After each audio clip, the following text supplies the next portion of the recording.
Tai va šita mergaitė man vakar sako, Simai, aš noriu į kempingą, Labai pyko, kai norėjau į tą kempingą.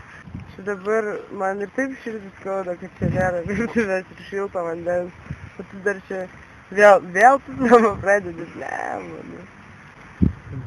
Tai va, mane vakar sutiktumais labai privertė šičia atvaryti ir dabar aš galiu pasijuokti iš jų.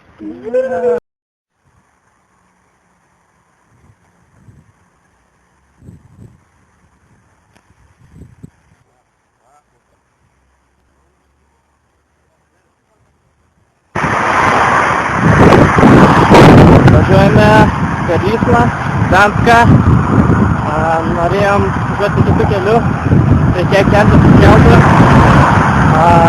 bet kadangi kainavo, tai persikėlėm dabar už 15 km esančių tiltų.